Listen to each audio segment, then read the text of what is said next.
afternoon, everyone. Welcome. Thank you for coming. Just to remind you, your mobile devices, please put on silent mode. And you can, sign in your attendance through this QR code. Already? Very good.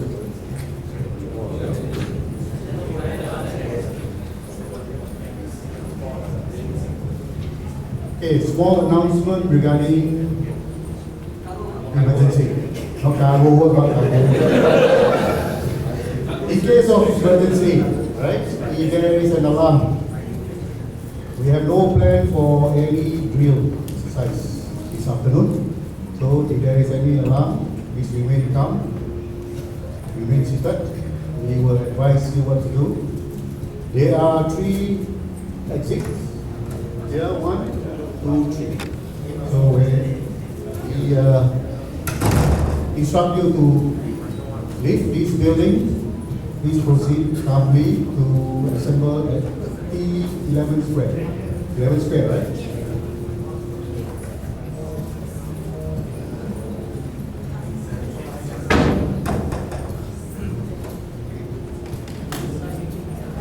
So this is the assemble point.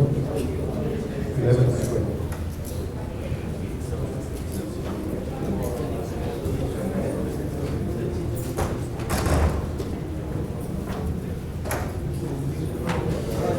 This is the program for this afternoon.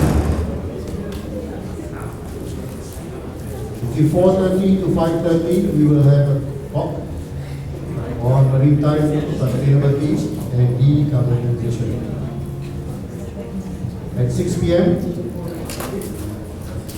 there will be a presentation of token of appreciation for our guest speakers, while students will proceed. Sorry?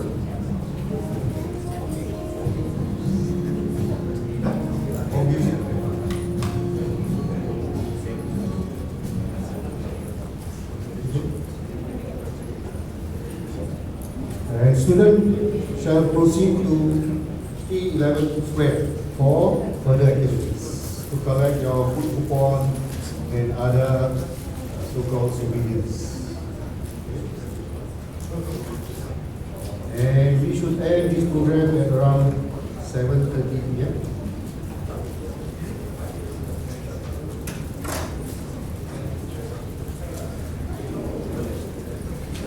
Okay, for our first speaker, let me introduce to you Dr. Shahrin Osman.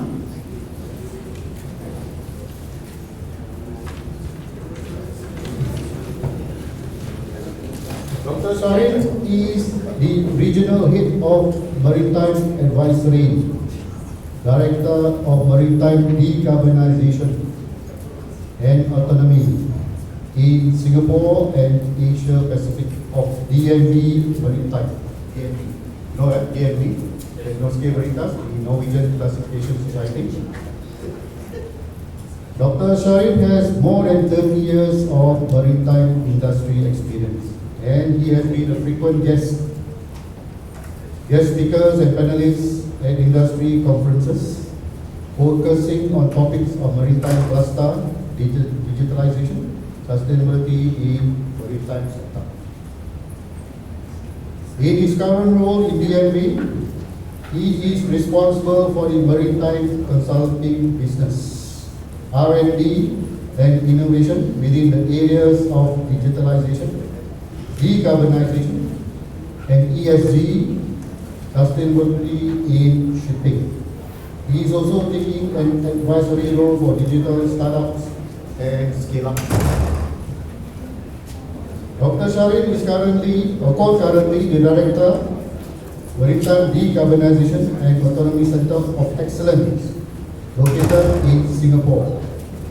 He has an extensive experience in strategic development for maritime decarbonization and also working with several shipping players in their digital transformation journey, incorporating strategy, roadmap development, and implementation to achieve emission reductions, safer operations, and OPEX reduction.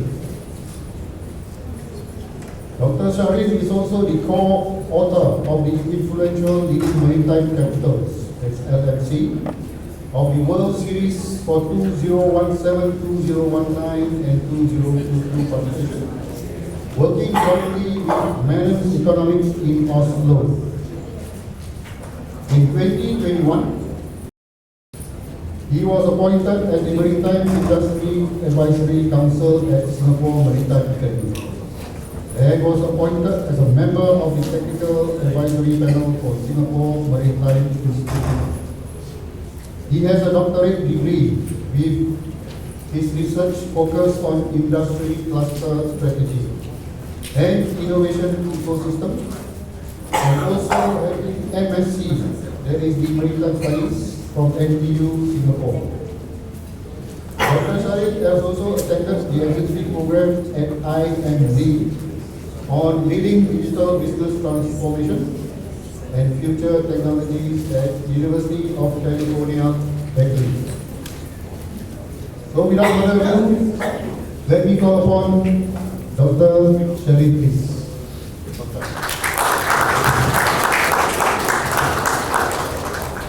Thank you, Dr. Osman.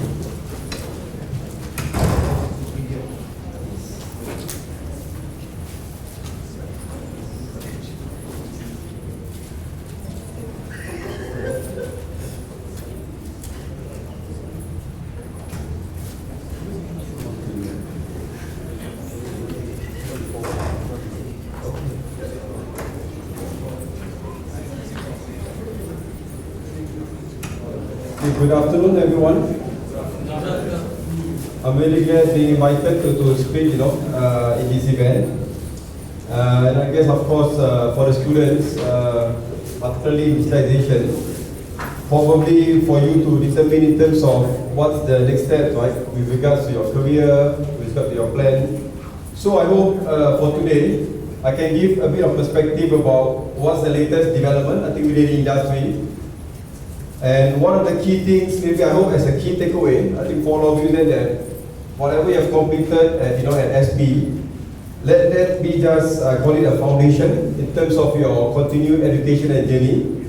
With all the development that's going on within the technology space, definitely I see that the future of work will change over the next decades. So for you, if you want to remain, to be relevant, to be, let's say, employable in the future, not just employable, but to work in jobs that you think you will like and enjoy. So I think there's no one from the fact that you always need to continue to upgrade yourself, to take more courses. And then I hope what I'm sharing today will also give you that perspective, right, in terms of the development and how, hopefully you can get ready, to prepare for the future of work, especially with all these different technologies coming in. So I hope to cover in terms of two aspects. One is about the future kind of ship design and the perspective of digital twin. I'm not too sure how many of you are familiar with digital twin. Basically, it's about if you have a physical asset, for example, like your cars or the ship, that you also have the asset on your computer, knowing exactly at that point of time what is happening with the asset. Okay? So the future is that it's not just about the physical thing, but the information that you get, will be something that you have it on your laptop or on your servers, knowing exactly what's going on. Okay? So that is on the design side, but also in terms of the technology side. But more importantly than that, for most of you, the graduates, let's say from S.E.A, likely that you will work within the maritime industry. Okay? Likely you will work maybe within shipping companies, whether ship owners or ship managers, or service providers that will be providing services towards ship owner, ship manager. So look from that perspective, right? So you will, going through, of course, courses at S.E.A, more naturally I hope that you will continue to stay in the industry. So I hope to share in terms of what will be the future of smart shipping and the future of how ship management is going to operate, not just the future. We are seeing more and more semblance of this future now happening. Probably not so much in Singapore, but definitely in other parts of the world. So, you know, when you want to look at the ship in a kind of design with regard to digital twin, it always has to start early phase even before you put everything together. So this is where, you know, this OSP means Open Simulation Platform. And this is really looking at this maybe in 2016, so it's only 6 years, you know. This whole concept is coming in 6 years that, you know, ship is one asset, unlike maybe aeroplane aviation, where there's only two big manufacturers for aviation. We have the Boeing as well as we have the Airbus, right? But for ships, you know, there's so many shipyards. And beyond the, maybe now we have about hundreds over shipyards, used to be thousands over. Or it used to be 10,000, now maybe got 1,000 over shipyards globally. Beyond just the shipyard, the shipbuilding, you have thousands of components on board the ship. Okay? So if you want to look at the future ship and looking on design side, there's a need that you need to allowing you to simulate what the ship may look like even before you build the ship. So if you look at the digital twin on the right side, right, the future where you have an asset, that you have the replica on your laptop, okay, this is the future. You need to be able to look at it even before you build it, before you design, you decide what are the component and function, to see how the various component and function can operate, and to do it through simulation tools. Okay? So what happened that based on this grand vision, 4 large organizations in Norway such as DNV, Kongsberg, NTNU, and I think Rolls-Royce, that come together, coming up with this very grand vision. As I said, they came up with this grand vision 6-7 years ago. They think that it's possible, right? These 4 large companies. But to see that this grand vision can make it to reality, they know that they have to work with a lot of other entities, other equipment manufacturers, other designers, other shipyards. So then we decided to invite a lot of other entities to be part of this. This is where, you know, after the grand vision has come in, by the, I mentioned earlier, by the top kind of companies, the top 4, that Kongsberg, NTNU, which is a university in Trondheim in Norway, Sintef is a research organization, DNV, the need for them to bring in a lot of other players, including shipyards that are in Asia, right? So in the year between 2018 March until June, about 2 years, they put the whole idea, the vision into action, and coming out with a simulation to make it possible for the stakeholders, the ecosystem, to come together, to put together the different equipment component, you know, from different manufacturers, to test it out in a simulated environment before they decide on the actual design of the ship, right? And let's say this is the start of digital twin. And with the completion of this joint industry project in 2020, DNV continue to bring it forward and develop this, what we call it on the right side, the Simulation Trust Center, okay, where the knowledge that we have gained from all of the simulation, okay, to try to bring it into something that industry can use. Okay. And I'm proud to share that this was completed last year with regards to building up the whole kind of platform. We have managed to work with another institution, the SIT, Singapore Institute of Technology, for them to try to bring this knowledge and technology for the stakeholders in Singapore. So as SIT have decided to use this platform to work with the ecosystem here. Like what I say, I think if you want to look at the future of this ship design and digital twin, is to study really even before you start to design, by trying to put together those different components into one.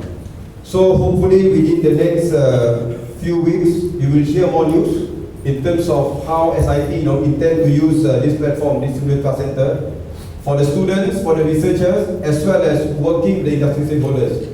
So for most of you that's going out in the industry within the next few months or weeks or whatever, I believe in not too distant future you will have a chance to hear some of the development, to look at using simulation capabilities for the ship design.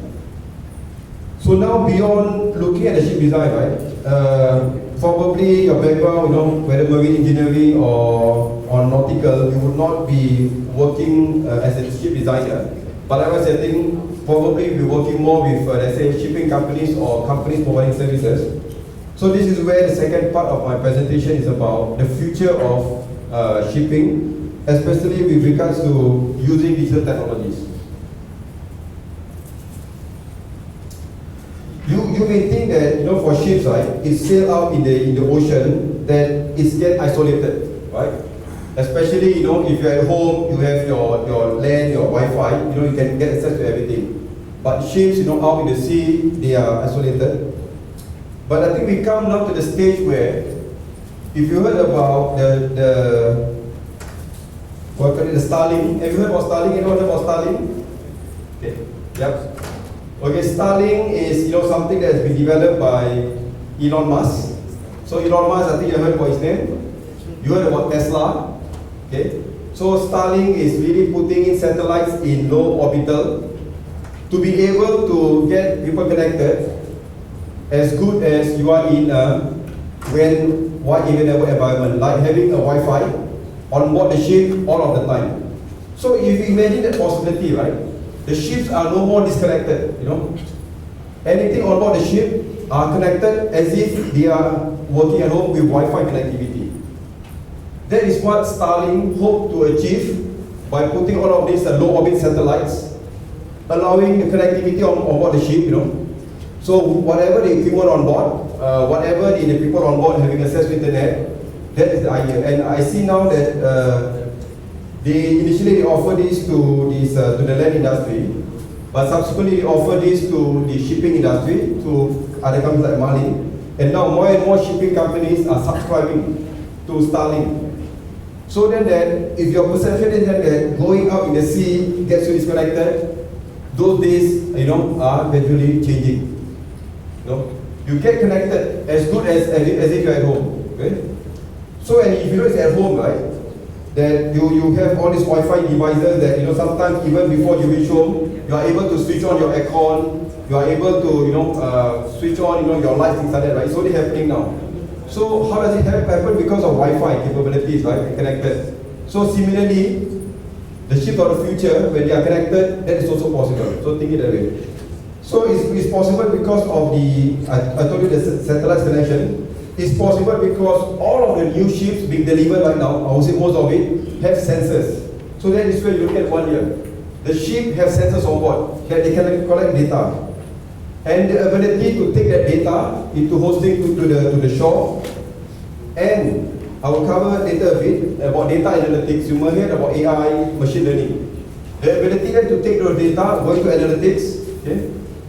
And then coming out with a way then that you can make decisions immediately. Even some of it do not need for you to be able to, let's say, human to intervene. Some of it will be automatic through AI.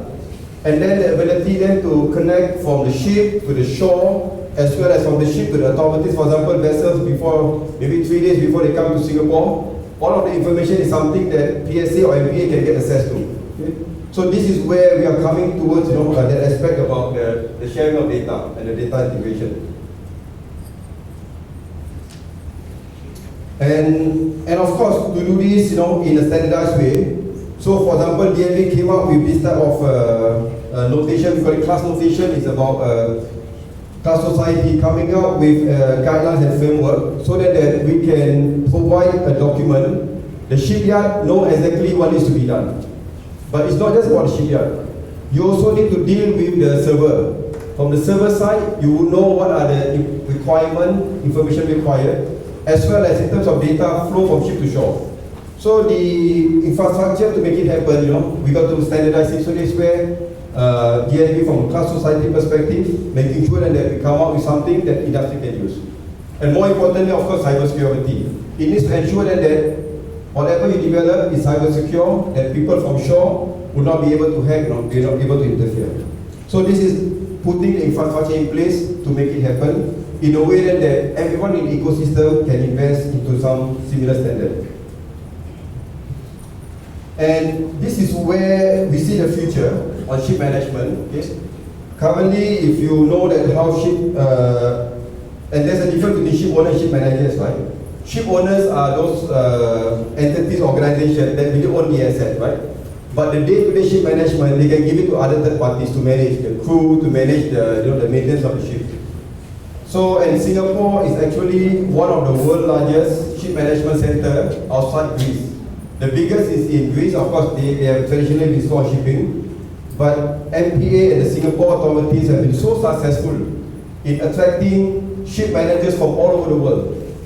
And within shipping, ship management or working as a superintendent is one of the highest paid jobs actually. You know, I've heard that especially for those that are based in Singapore, for a technical superintendent, right? I mean, they can get a salary between, maybe if you start with around 10,000, you know, but experience can get between 50 to 18,000. Let's give an example. Because their jobs, right? Their job is looking after the asset. And the asset is worth millions of dollars. And one technical superintendent can look after between 3 to 10 assets depending on the vessel complexity. So it's a global job. It's a job that looks after the asset wherever it operates, right? So traditionally, the ship management getting information from the ships on a daily basis, but we are moving into this environment that I mentioned that you have data coming in. That you have data coming in, and then the operation center analyze the data, working together also with other vendors like service providers, and able to make those decisions. At the moment, a lot of these decisions is being made based on emails that they receive, Excel tool that they receive from the ships. You know, it's quite manual. You know, even though the job has been around for the past few decades, right? But the operations of monitoring the ship, doing performance management is really, really manual. So with this, the ship having a lot of sensors, so we are making it possible to be able to monitor those on real time. Okay, but of course, we are still at the stage of, I would say that more than 90% of the companies are still operating on the left side there. They are still operating in the traditional way. They get information from the ship via emails every day, via report, and then they review, right? You know, and then they make those decisions and the way they're structured. Okay? So this is why I thought this thing is very important, right? Because you have to look into the future that you're in the job market. Whether it can be next month or next year or a few years from now if you decided to continue your further education. Because this is where, from shipping side, where the world is heading. That from the traditional way of running the ships, you know, split into different groups, you know, getting messages on a daily basis to emails and what are the comms, that in the future, I mentioned earlier, then you will be able to get information almost on real time. Okay? And this would require different set of knowledge and capabilities and competence to move from the traditional to the future. So obviously, ideally, you need some level of shipping knowledge. Whether you learn it as a marine engineer or you learn it as a nautical deck officer, that will be some fundamental things that to do the work in the future you need to have shipping knowledge. But beyond that, you need to be able to understand data. You need to be able to respond based on the data, and there will be a lot of let's say machine learning and AI behind that. Being able to decide what are the things that that you need to interfere, what are the things that through the decision support, right, that you were able to get it. And for you to move, industry to move from the left to the right, you still need to build a lot of these, what we call it, the plans. And this, in most companies, it will take them at least 5 years, right? So we have been working with maybe dozens of companies that just started a journey. So not to worry, because the transformation is happening now, but it's happening gradually. In some places, it's happening a lot faster, and they will still need to.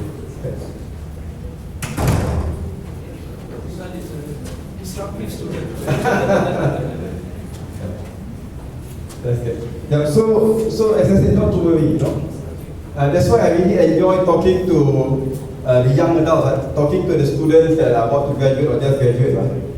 Because we are currently, what I like to say, that we are in a decade of transformation, okay? And this thing will still take a few more years. But especially for you, like I said, thinking, okay, you're finishing your job, what are you going to do, right? And thinking what's next, right? At least you are aware now. The transformation is happening within shipping. And if you want to think about what skill set, what knowledge you need to do, right? I mentioned earlier, it's about understanding about not just about the shipping business, whether it is engine or deck, right? But also about how you're able to leverage on the data. And this I'd like to give a real example, right? If you look at the top part, okay, the traditional way of performance management. Okay? Every day, the people on board send reports. They call it loan reports. And loan report is mandatory for you to know where the ship location, what are some of the activities. And normally, in the office, someone will receive the report, put together some of those in Excel or download, right? And then normally they will put things in as a monthly report, where you see the center there. Okay? Put things together for the, for the superintendent, put together, the ship manager, fleet manager will review. And then subsequently, then you realize that, oh, something's not wrong. And then you start to take the corrective actions, right? And then informing the captain or chief engineer, right? So, for you to do that. And this is still happening right now, okay? I can tell you that. How many weeks do you think, it requires from getting the loan report, knowing something good is going on, until that you can make decision here? Any guess?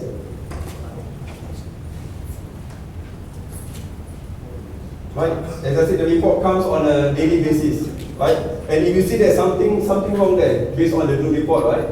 Ability to analyze, ability to then put together the performance, and then to inform the captain, hey, you are maybe switching on the auxiliary engine, in areas where you do not need. Just some example.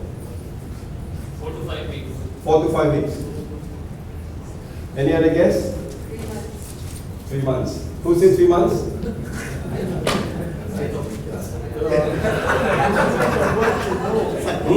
But if something is wrong, shipboard personnel can know first. You don't wait for the office to tell them. Yeah, technically yes. Technically they should know. Okay. We have worked with companies, right? Okay.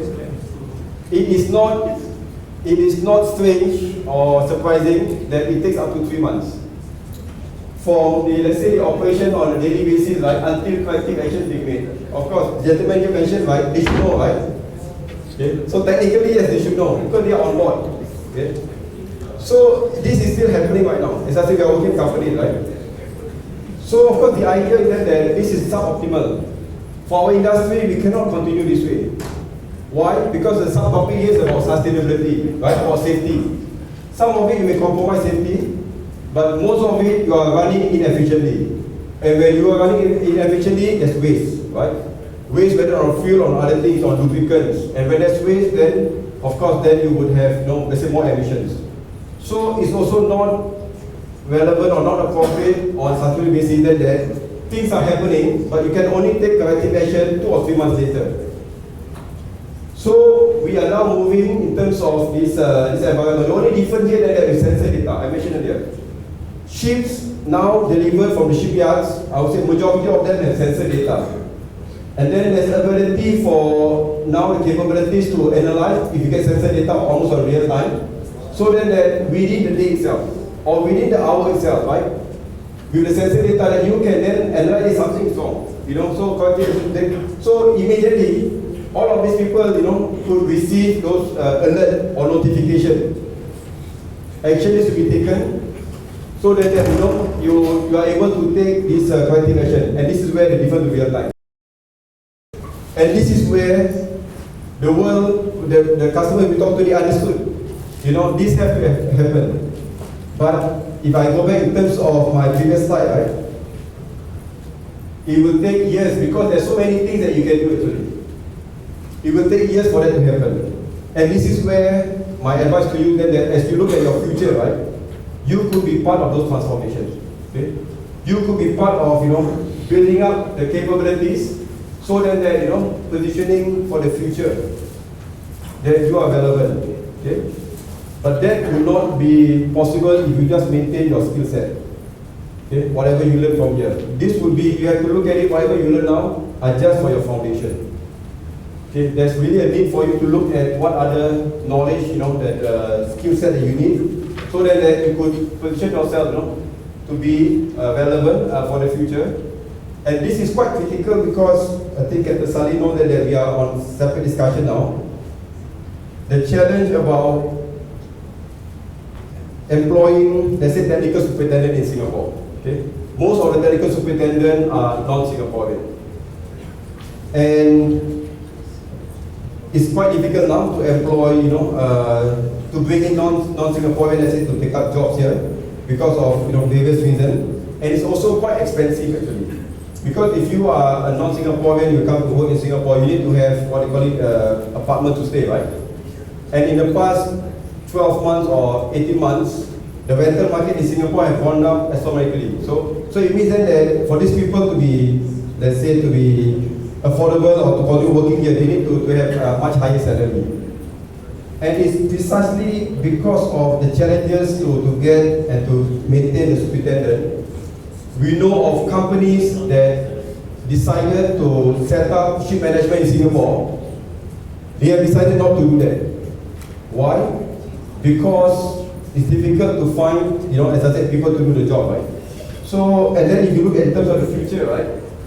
This is job. So this is where, just to share that the future is for you to create, The future is for you to position yourself so that you have the capability to move into this type of new jobs, leveraging on the digital technologies, and also ensuring that the shipping industry in Singapore can continue to attract companies wanting to invest and expand in Singapore. Because it's a vicious cycle.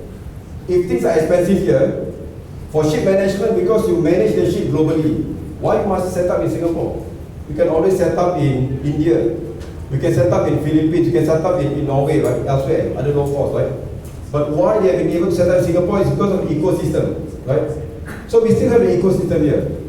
But that ecosystem is being challenged because of high cost and because of lack of certain competence.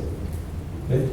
So we hope that, moving forward, again, going back in terms of, for the students here, is to think through in terms of keep yourself to be relevant, keep yourself to be skilled, so then that the future, when the industry has gone through this transformation, you have a place, right? And like what I mentioned, the salary is not, because you are serving international market, right? The salary is at international level. That's a good thing. That we are not competing, let's say, in terms of a local salary base. You are competing against an international salary base. So this is, I guess, my second last slide is just to share that the future is that things are going to be managed from a centralized shore operation. Okay, I know most of you don't believe about unmanned vessel, autonomous ship. I can tell you right now is that the first vessel they are testing for unmanned operation is in the waters in Norway now.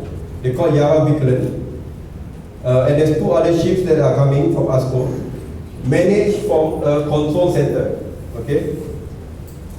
The plan is that the ship is designed, as I start with design, right? For the future, they can remove the bridge. So at the moment, they are putting the bridge with people on board.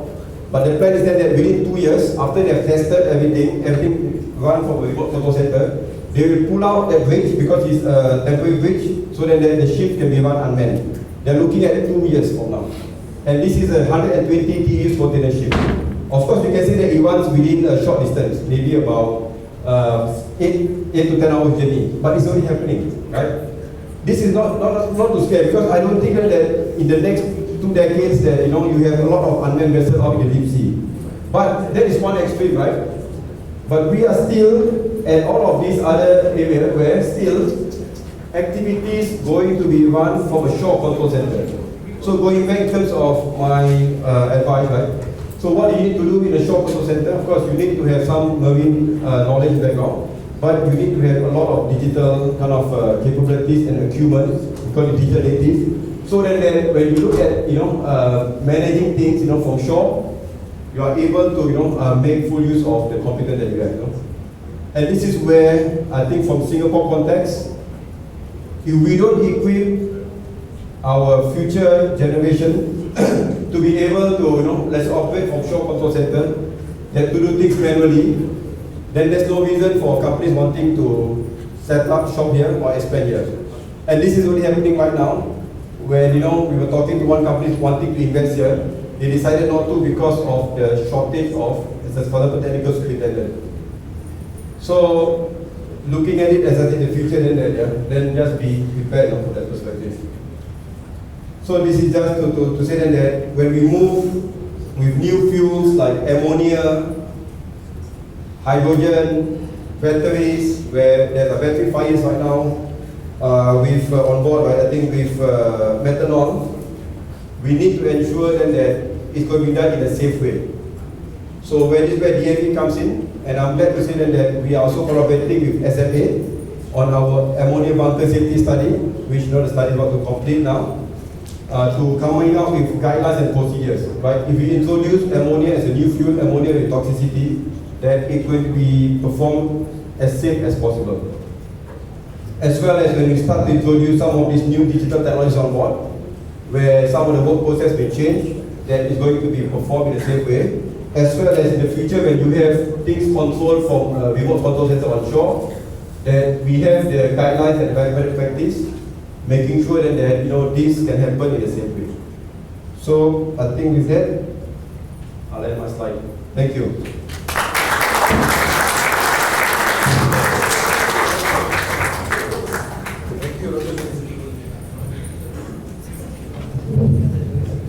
Thank you, Dr. Shahrin, for that wonderful, insightful, in-depth perception on digitalization in our industry. So without further delay, let me introduce you our second speaker. Our second speaker is Captain Harry Subramaniam.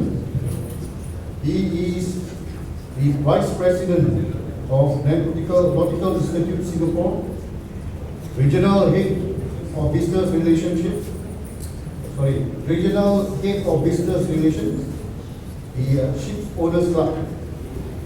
Captain Harry, as you have known, he is the son of the late Captain Subramaniam. Captain Harry's sailing career spanned 17 years on a wide range of vessels, including main fleet and offshore vessels. After 3 years in command, he came ashore and headed the commercial and operation department of a reputable shipping company, which owned and operated bulk carriers, offshore vessels, tug and barges. Captain Harry then moved on to help start up the operations of a leading offshore company, which owned and operated several state-of-the-art AHTSVs and PSVs. He joined the Shipowners PLI Club in September 2009. Since 2009, apart from overseeing the development and the growth of the branch loss prevention department, that is till November 2019, including running the club's global inspection program from Singapore. Captain Harry and his team provided marine technical expertise to various industry stakeholders, as well as facilitating tailored training sessions, audits, seminars, and risk assessment strategies based on claim causation analysis. Captain Harry has now assumed a larger role as a regional head business relations, enhancing deeper engagement with the key stakeholders to improve safety awareness and risk management across the industry. Captain Harry also runs the club's Maritime, that is the enhanced pre-employment medical examination scheme, which offers comprehensive health, well-being initiative for seafarers on board entered vessels and their families. Captain Harry regularly presents to various segments of the industry on claim trends, lesson learned, and best practices by benchmarking local tonnage safety performance against similar international tonnages. In view of his effort, Captain Harry has been also appointed to both MPA's Harbourcraft Safety Working Group as well as the Pleasure Craft Safety Working Group. Captain Harry has an MBA degree in Human Resources, International Management, apart from his Master Mariner's license. He also holds a postgraduate diploma in Maritime Law. He is a fellow and main council member of the Nautical Institute UK, as well as the Vice President of the Singapore branch. He is the founding chairman of Singapore branch of the Company of Masters Mariners of India, that is the CMMI, and also a member of the Institute of Chartered Shipbrokers, UK MICS.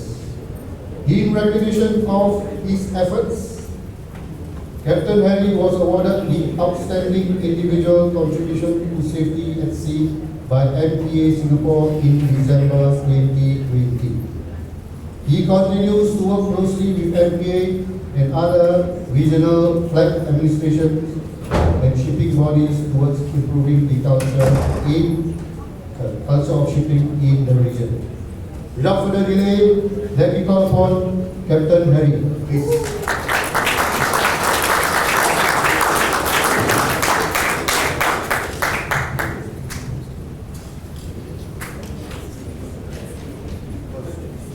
Hi, good evening everyone. Apologies for such a long CV. I thought Karen will shorten it, but it was. So, just something I picked up from Dr. Shahrin. So, how many sailing buddies, sailing colleagues? And I guess the rest have just come for the F1. So, okay, probably the business school. So, you don't have to worry, because finally what happens is when we were coming ashore some 200 years ago, when I finished sailing and I came for a shore job, we were all wondering how to come ashore. What is our shore job? And it was a very difficult decision to make. But now ready-made, right? You have come ashore, then you all can control the ship from things. So you don't have to worry about that aspect. So even if you go autonomous, remain digitally minded and embrace it. It's a change that's going to happen. But it's not necessarily putting you all out of jobs. In fact, you all will be in a very good position to actually, like you said, the right generation, right place, right time to kind of sit and ride the curve. So yeah, I've got some boring slides as well. Okay. Digitalization is still getting used to it. So today we'll talk about how green is our shipping, and mindful that we've also got people over here who are not technically maritime. I'll try to keep it short. So in case you are still awake and you'll find that I'm still going to technical, just wave. And without my specs, if I can see all, then I'll slow down. So let's talk of ESG. Everyone talks of sustainability, and more sustainability. And many people can't even spell sustainability. Myself included. When I was making this slides also, I kept typing something and spell check kept telling me to control my spelling. So sustainability, if you go online, you go to various organizations, everyone's got a different definition. Finally, it means the same thing, but I think the thing about management and policies is you have to write it as complicated as possible. You have to use those big words and then it kind of looks good and you pass the audit. But I think bottom line is it largely means is you have to conserve resources so that it lasts for a longer time. And ESG and sustainability is not necessarily only environmental. Everyone just says sustainability, yeah, cop this, cop that, cop everything, burn lesser fuels, go green fuels, we are sustainable. Sorry, it's not that. It goes on a much larger picture. It's now moved on. Actually, we don't call it sustainability much longer. Sorry, I'm giving myself some music. But it's moved on now to corporate responsibility. So we have to keep innovating and confusing people to stay ahead. So it's become CSR, then it became CR, then it became CSR, corporate social responsibility. And I think in a few months it's like the Samsung models, you'll have something new to call it. So currently it is CSR and ESG. So ESG has been the base, it's environmental, like what we were talking about, greener fuels technology and not to deplete our national resources. The social is very important, and I think due to a large number of seafarers in the room or people involved in shipping who are helping shipboard environment, social is very important because I think it's all about seafarer wellness, seafarer well-being. The families of the seafarers, it's just about having the EQ on board. What type of leaders are you going to be? What type of morale are you going to ensure you'll have on board? You could be those top-down approach leaders, and you could have a very tight ship, but you could have a crazy ship. All nutcases on board waiting to jump overboard and commit suicide. We have a lot of suicides in the last few years. Or you could be a little bit on EQ, empathetic. You could have that emotional quotient and probably be a decent human being and still run a tight ship. So there are different approaches for the same way.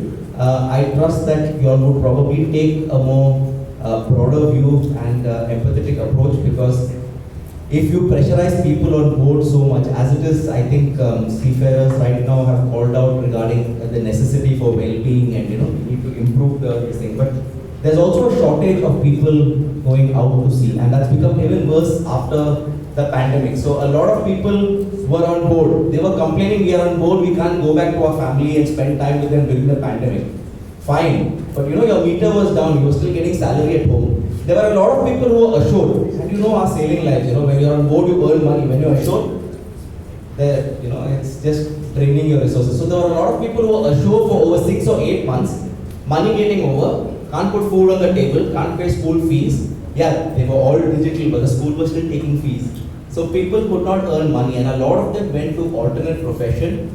Many became Grab drivers over here, many became delivery this thing, because online shopping was at an all-time high. That's why probably the container industry is also booming now. Everybody's wives are busy shopping. My wife has not yet stopped. I got a pandemic over. Stop online shopping. No, it's only $2, $3. But yeah, when you buy 3 million things, it kind of adds up, So many people became into logistic transports. Let's deliver things here and there. They said, oh, at least it's managing to the thing. Now, who's going to go out to sea over there? Listen to all captain's bullshit. Why to do all this? So let's take something extra. But that's not the point. We want to attract the talent back, get the pool back, and make shipping attractive and sexy again. That's the main thing. And I think we can start right from ourselves by making it a better life on board.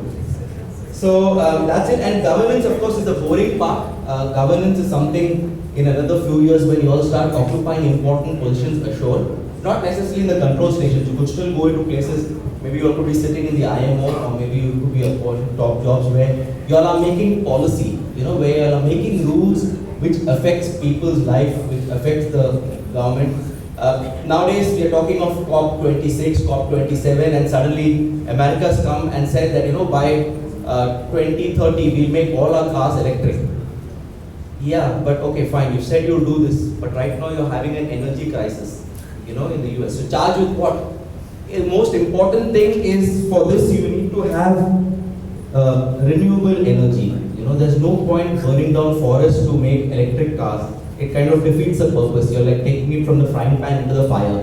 Most important thing is that technology still has to come, and we're still researching that someday where we can actually garnish our natural resources like solar energy, get those kind of batteries or those energy cells to hold to power a ship to go from A to B for so many days without having to worry.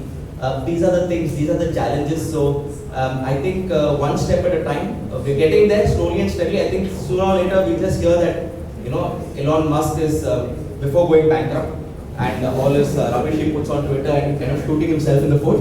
He will probably come out with something new, and he will say, yeah, we've got the technology, and then suddenly everything will just be a bat out of hell and we'll be on the right track again. So that's what ESG is all about. I'm sure you'll have a lot of questions for debating later, so please hold on to that. Oh, I've got a point. So what are we doing as an industry? So it all started with the United Nations, and they came out with 17 sustainable development goals. So these are the 17 goals which would probably try and make us reach our targets of 2030 following 2050. So that it's easy for the UN to put so much because they've got a lot of resources, right? So you have to drill down further. As much as we'd like to have all these targets, we can't have all. But I've tried to capture a few. So these 17 goals basically touch a lot of things like education, poverty, life above life on land, life below water, and a few other things which they think can overall contribute to making this planet and our lives sustainable. So the main thing with the IMO. So the IMO also it's an offshoot of the United Nations. So they said we'll embrace things which actually are relevant to shipping. We can't take each and everything. Let's do things which are centered on shipping. So interestingly, SDG, and I keep getting it wrong, 14, which is life below water. is most relevant. It's come out with some other goals. Now you all will be wondering why life below water. What about life above water? I don't know, we'll have to ask the United Nations that. But right now this is the most relevant thing, and it's only the drawing which has got water droplets over there, so probably that's why. But these are a few things which I've captured from the IMO website. That they've got these, the ticks are the ones which are of the IMO. Of these, again, filtered down, what are industrial bodies, sorry, there are some of you are taking pictures, so, but I'm sure the slides will also be shared with you all. So it filters down, everybody's got a role to play in this. This is what the IMO is doing. Again, the IMO is all the member states together, so they can actually pick and choose a lot from it and make the member states do it. The Nautical Institute is one of the reasons I'm here today. So we are an industry body which boasts of being a consortium of all the technical experts in so-called in the field. And the NI itself has also picked up these strategic goals. So the main ones is again quality education. So the Nautical Institute, I've got a few slides later on the membership benefits of the Nautical Institute, but one of the main things is online courses, education and CPD. And these are the things, it's a wide range of courses by the experts. And that's one more thing. And also climate action, again, everybody has to play a role, and we are helping advocate people also on board on how they can actually use the right technology. Sorry, I'm not drunk, I just get carried away. These wired mics are a little difficult. I mean, it's my first presentation of the year, 2022. The last time I had this mic, it was a couple of whiskeys down and singing karaoke. So yeah, I might break out into some numbers. Okay, so this is what the Nautical goals, Nautical Institute Sustainable Development Goals are. So it keeps filtering down. Now the governments also have a part to play in this. And I think the Singapore government has also started with the Singapore Registry of Ships. They've started giving these notations for digital vessels, for green vessels, etc. There are some criteria over here which I've captured to increase my number of slides, but I'm not going to go into this. If you go to the SRS website, you will realize that they are actually encouraging more. They're giving these notations. That definitely means lesser taxes, etc. For the vessels, and it becomes more economical to run. Even now they say, right, if you want to buy an electric car in Singapore, they're willing to give you a better loan. So it's similar to what I think the flags are also doing. I've captured SRS over here because we are in Singapore, but I think when you go, other states are also doing something similar. So a bit on today's discussions. Very quickly we will do alternate and dual fuels because everyone thinks decarbonization is only about the clean fuel. A bit about ship recycling. I'll just introduce you to the concept of that, which is blowing hot and cold, and of course voyage optimization and challenges. So these are three main approaches which shipping is thinking that they can actually adopt. You would be surprised to know that shipping actually contributes to less than 2% of the global carbon footprint. So you would be wondering why spend millions of dollars, in reducing 2%. So there was an Indian movie where he said, it's difficult to improve perfection. But 2% is also not perfect. I think 2% on the entire thing, actually, when you put it down, calculates a lot. And I think every industry needs to do their part. So rather than asking questions on why and looking for excuses, it's better. It's for the better. And let's just jump into it. So again, we all talk that the carbon dioxide emission needs to be reduced by at least 40% by 2030. It needs to go down by 70% by 2050, and the total annual greenhouse gases should be at least 50% by 2050. So this is in line with the SDGs, Development Goal 30. So every industry needs to do. As a PNI club, we also come out, we've dealt with experts who are giving this. If you ask me too much about this, no, I'm not the expert, I'm the one who gives a presentation. But if you've got questions, I would request you to go to the websites. I think you've got experts in DNV over here with us, so you need to ask them the questions, all the difficult questions, the easy ones. So, yeah, you want to hear about a glorious life at sea, I can tell you. But apart from that, nuts and bolts, now please go there. So, this is just to show you that everybody is doing their things. It's downloadable. If you Google, you'll get a lot. Or nowadays, you've got what? Chat GPT and all, right? Kind of thing, yeah. I tried it, lost quite badly. But, yeah, so going forward, there's something called the Recycling Convention, the Hong Kong Convention of blah blah blah. So basically this says that right from the beginning of the life of a ship to the end, you have something like a passport for a ship. You know how much asbestos you got on board. It's kind of to make sure that you have all friendly, environmentally friendly materials. So when you scrap the ship finally and you kind of put it 6 feet under, it should come out with flowers and daisies. So kind of ashes to ashes, dust to dust. So just make sure you don't put poisonous stuff in the environment. And also asbestos can cause a lot of, it's cancerous and carcinogenic, sorry, pardon my name. But the whole thing is you got to have it eco-friendly. So soon you might be having a ship built of paper mache, I guess. And so it doesn't like spoil our environment. But that's it, it's not yet enforced. This was something that came out. So it said you need to have 15 flag states ratifying it. 15 ratified it, but then you also got another criteria of the volume of tonnage, etc. So that criteria has to still come. And you know, like all new projects, you know, the first few months are very important. Everybody, either they kind of sign up or they don't sign up. And there are some people who abstain from taking a stand because they have no clue what is being discussed. So they say, let's just abstain, you know, it's the safest way out. So, but it's all meant for a good thing. So hopefully in due course, it would mean that every country that has scrapping ships needs to have the normal facilities, you know, special facilities to receive these kind of scrap vessels, process it accordingly. It's going to cost money, but I think in the long run it should be useful. But I think we'll cross the bridge, and hopefully when you guys reach positions in flag states, you all might kind of ratify this convention. Again, have I missed a slide? Sorry. Yeah, no. So again, green shipping, where are we on the roadmap? Everybody's got a different viewpoint. So if you ask a port operator, he's not going to be too interested in what the ship does. He's got his own guidelines on what he needs to do. So it may not necessarily align with everybody, and that's where actually the disparity is. So even something like big ship owners and small ship owners, you know, harbor crafts over here, it's completely different. Different engines, different fuels, different emissions, you know, different operating cycles, different operating hours. So it's not exactly one size fits all. A charterer, really, I don't think they would be quite concerned about it. Ask a developing country about climate change. How much money are you going to put in climate change? They'll tell you we are fixing poverty first. You know, let's put food on the table for everybody, then we'll bother about, like, you know, the clouds and the ozone layer. So they have to be people still living to look at the sky, you know, clear sky. So that's a lot of different things.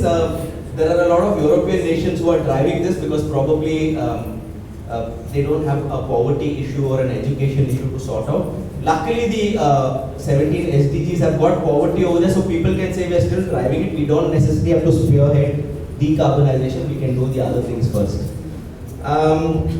So, are we on the right track, and is our roadmap okay for everybody?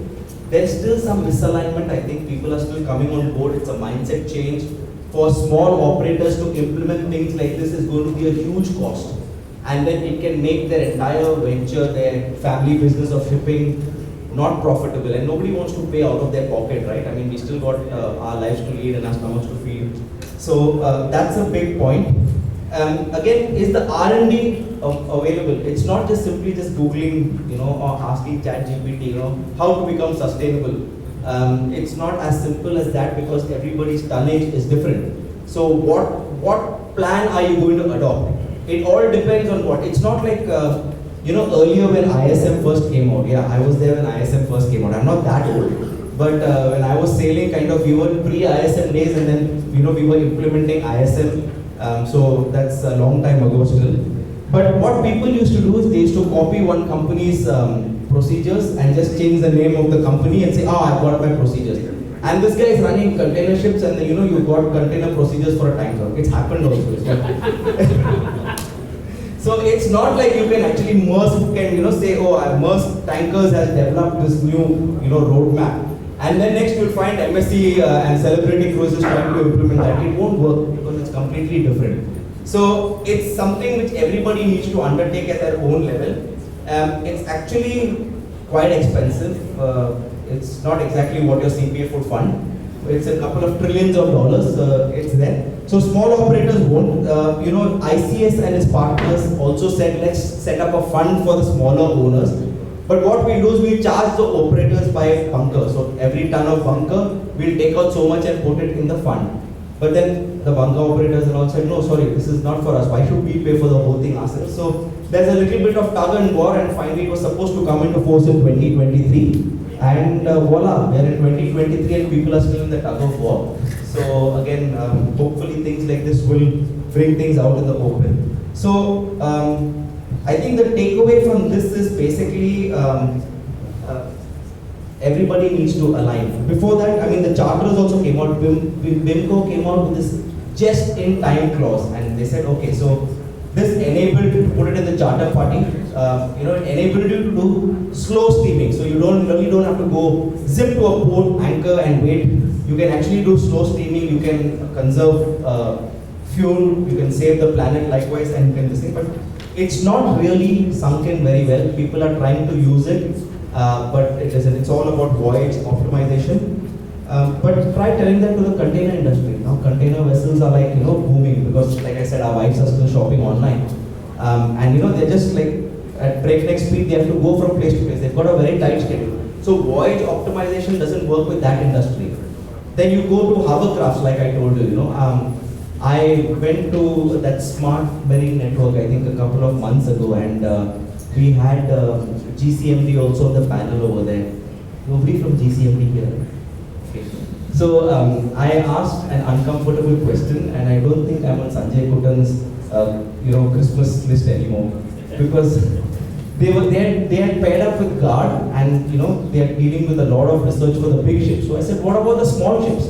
What about the harbor crafts? You see the amount of pollution coming from those boats because of the engine and the throttle. There is no something as slow steaming and all that. They easily go from full, their telegraph is from full to astern to full ahead and all that stuff, and there's a lot of emissions over there. So I said, what about the harbor industry? What about the smaller crafts, And they've not yet started. He said soon, maybe let us get the big ships sorted out, and then we look at the small ships. So there is no plan, but some leading operators can do it, but the smaller people, I really don't see them coming on board now for the mere reason I said it costs too much for them, and their bottom line will get affected. Again, mindset, like I said, there is a gentleman called Paddy Lowe. I'm sure a lot of y'all are following Formula One. Paddy Lowe actually used to work for an ex-F1 team, that is Williams and Mercedes. So he's come out with a synthetic fossil fuel, fossil-free synthetic fuel. And he said that, this is something which is going to be zero emission and all that, but it's not very cheap, it's very expensive, due to which people are not using it. So again, either it's a small payoff between a lot of money and a green planet. So I think once the cost of that comes down, in due course, he has said the more it gets used, it will come down. So we have to see whether that's something of the future. But again, so the main thing I said is, everybody set these deadlines, 2030, 2050, 2070, and some of us may not be here to see what's light at the end of the tunnel, but you all guys are the torch bearers. You all need to take the torch from these guys and probably continue where it is to keep this shipping industry still floating. Yeah, so that's probably my last slide on this. I have to do a little bit on the membership of the Nautical Institute. Bear with me. So, yeah. Otherwise, Captain Chatur may not invite me the next time. So, I just have to say that the benefits of the Nautical Institute. So, I've been with the committee in Singapore, and now I'm with the main council, the governing council in UK. The only reason I'm allowed to do that now is because of COVID, and everybody's realized that we can actually dial in hybrid, so I don't have to pay exorbitant flight fees going back and forth and going to the UK. So we are doing it from here. It's a global thing, it's run quite well. There are a lot of benefits from that. I'm not going to list all of that, but if you go onto the website of the Nautical Institute, you can probably join. They've got good LinkedIn connections. It's a good alumni as well, like how some of you all are here. It's a very good fraternity where we kind of share a lot of technical ideas, and there are a lot of courses, free courses as well. So it's a good way to upgrade your future. They've even started now for cadets. I think there are some cadets over here, and they're giving free membership for a couple of years. So it's a good time to actually embrace that opportunity. And for any other details, you can actually contact me and I can direct you, or you can just directly go online. So as promised, the sales pitch is very low. It's only about less than a minute. And thank you for your time, and thank you. I think most of you are still awake, so I think it's a job well done. Okay.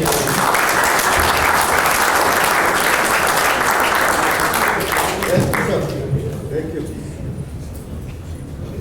Thank you, Captain Harry, for that humorous presentation. Okay, next on the agenda is Q&A. Right? If you have any question to Dr. Shahrin or Captain Harry, you can ask questions from the mic stand, or you can use this pigeonhole.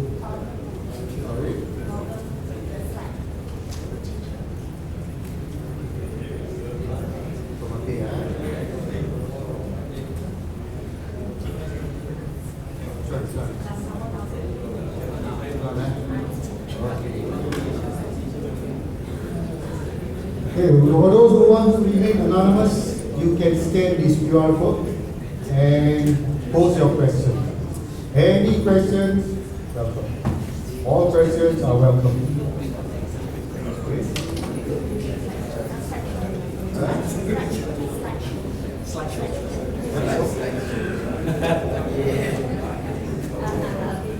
This one,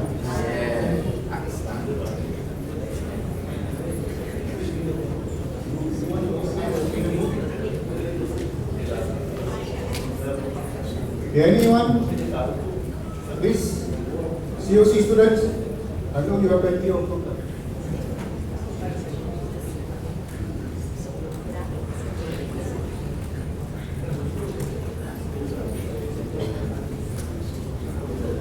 Let's wait for the pigeonhole.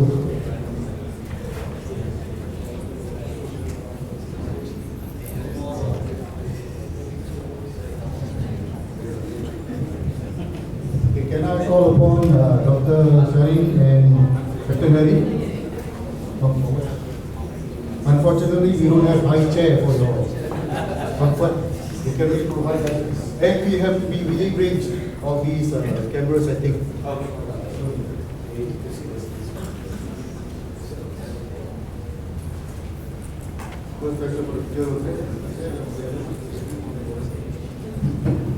Okay, first question.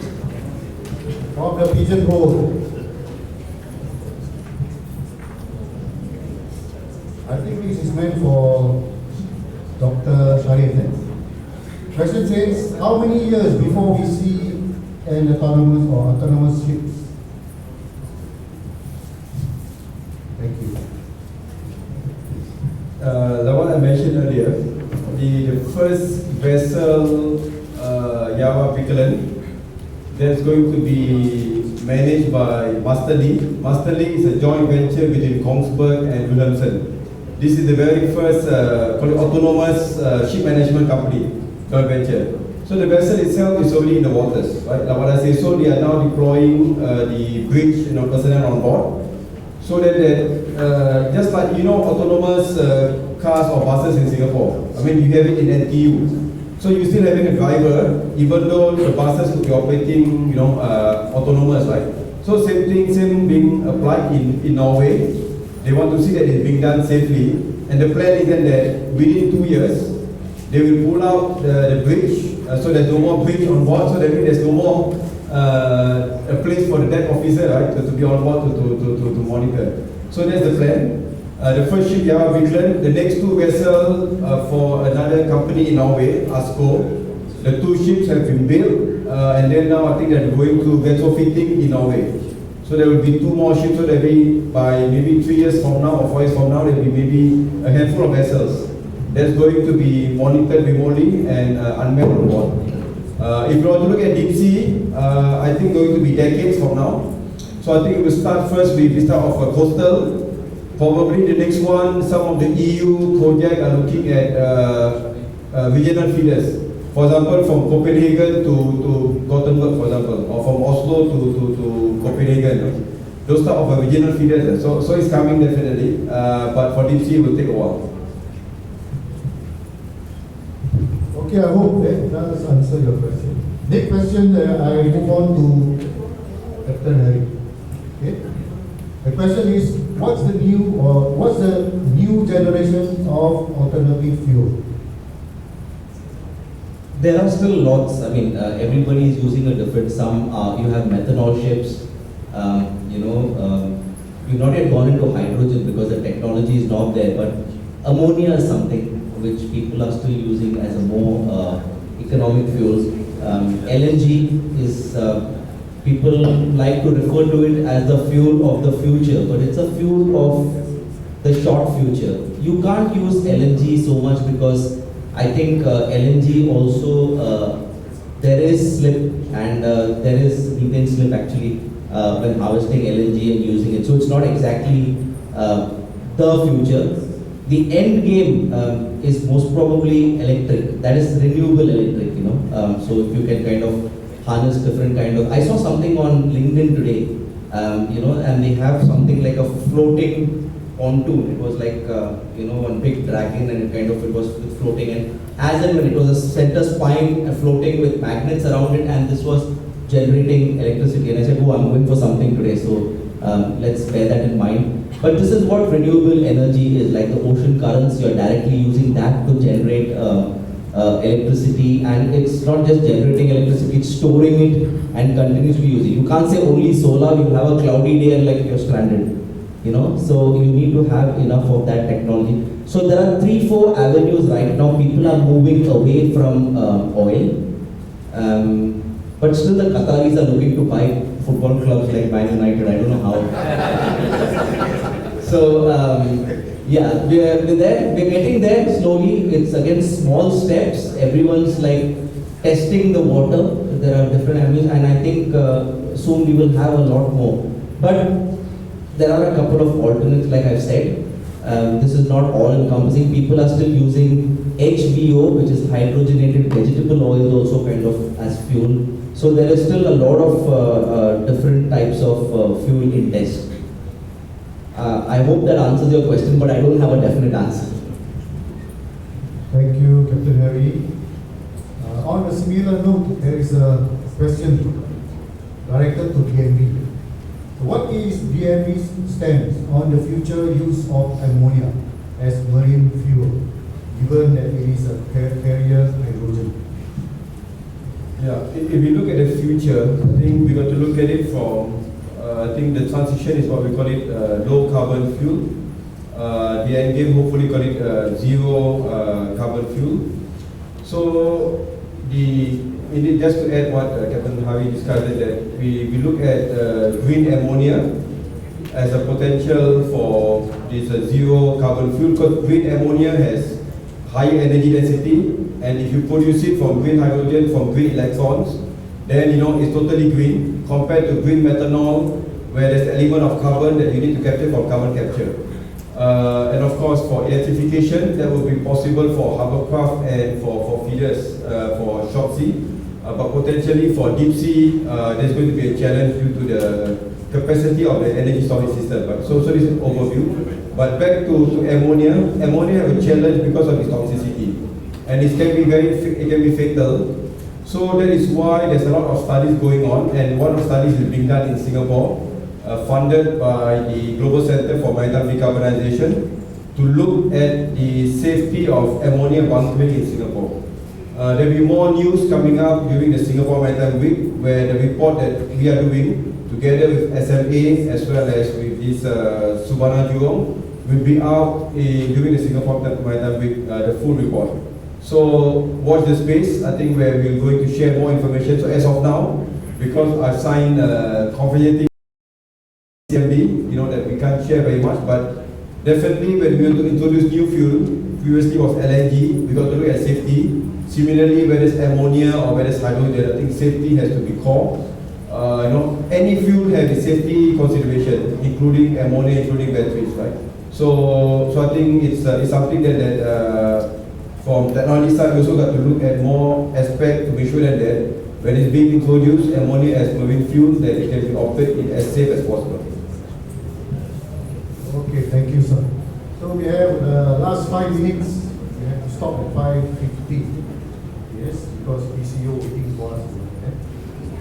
So the final question, which one shall I choose? A lot of questions here, a lot of questions receiving the same number of votes. Okay, let's talk about SPCW. Okay, disappear.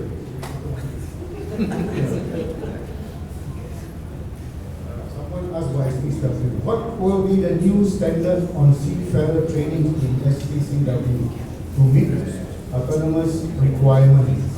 Or SPCW will be scrapped completely? Captain Harry has volunteered to answer your question on SPCW. Only one of you will Yeah, and also somebody asked who is better shape to take over, engineer or deck officer? The deck and engine war, you won't leave here also. So I think it's going to be a hybrid thing, because you're going to need a bit of both. So your new generation seafarers, it's not like you're going to have different departments. You're going to probably be able to do both. And I think that started a few years ago where you have dual certification. And I must say this, although we had our fair share of politics on board, I think sitting from where I am now, I think it's all very important. Everyone's important, you can't clap with one hand. If you do, you're busy spanking yourself. But you need both departments to run. Most important department on board is your catering department. Your chief cook is your most important man. So before you carry that chip on your shoulder, I've got 4 stripes. Finally, your biryani on Sunday has to come from chief cook. So I think everybody has to work together as a team. But going forward, it's going to be a dual role. It's not going to be deck. It's not going to be. You're not going to be probably technical superintendents. It may be technological superintendents. And I don't think they'll scrap STCW. They'll keep amending it. It takes about 20 years for one amendment to come into force. So something you put in now might see later. But I think slowly they'll have to do the processes. Now from a club also, autonomous vessels are a different ball game altogether. Because finally everybody is asking, if there are no people on board, who to blame? And if there is nobody to blame, will the insurance company pay the money or not? That's the biggest question. So yeah, somebody will have to pay. I think there are we have got a special autonomous policy which recently our harbour master, Captain Chong, then took to the ASEAN. But it's a different policy. Right now governments are still developing rules on where the liability will be, because human error was something PNI used to pay. Seafarer error, PNI will pay. But if there's nobody to blame, so if a person ashore makes a fault, it's his fault of a person ashore, PNI only covers vessels in the water, like ductors. Don't laugh, we actually insure ductors. So from the time it goes off the ramp and goes in the water, PNI applies. The moment he comes out of the ramp and he's on the road, even though water is dripping from his wheels, LTA's problem. No, I kid you not, really, So that's a defining moment. So they are wondering now, so if the guy is going to sit ashore and he's controlling the ship, then will PNI insurance this thing? So jokingly I told somebody, ask him to sit in a bata glass. And that fellow looked serious. I said, please take this off the record. So it's going to be a hybrid variety. Definitely there are going to be new rules. Training requirements have not yet been sorted out. And this is also a big pressure on the IMO and on the governments that we need to get our training right. But I think we will. We are resilient lot. We've always managed to. Even before 2020 came out, our sulfur bunkering, everybody was, it's like the end of the world. How can we bunker like that? And kind of the sob stories that came out, you can make a Bollywood movie. But here we are, before that we were worrying about that. COVID came, everyone was talking of COVID. Now COVID is over from, we have to uninstall trace together, don't have to wear masks on public transport. So what we are talking about is sustainability. A few years down the line, that will also become Lalia. You don't have to worry. It's like business as usual. We'll find something new to discuss over there. So we will survive. Thank you very much to Captain Harry and Dr. Shahrin. We now call upon Captain Saleh to give up a small token of appreciation to these 2 gentlemen. Okay, I think they have earned the token, right? Is that right? Okay, so before I think I pass the token to them, I hope you have got a lot of nuggets that was shared by the two fine gentlemen here. I think what is important is that the future is still very cloudy now. Okay, we don't know where is it going, whether it's ammonia based, whether it's methanol based, whether what based. Okay, some of you asked about STCW. Yes, as we are sitting here, this week is actually there is a work group discussing on the future of STCW and IMO. Captain Bernie is there, representing part of Singapore delegation. That's the reason why if some of you found that he's missing, he is still working. He's not, moonlighting somewhere. Okay, the other thing is that I think, like I said, the future is still not very certain. But what is most important is, I think we need to know the future. We need to prepare for the future. And also we need to be the future. That is the most important thing. With that, I thank these two fine gentlemen for their time. And also to all of you for spending time here to get as much as new knowledge as possible as you journey through your course at SMA. Okay, thank you. So, time for me to present a token of appreciation.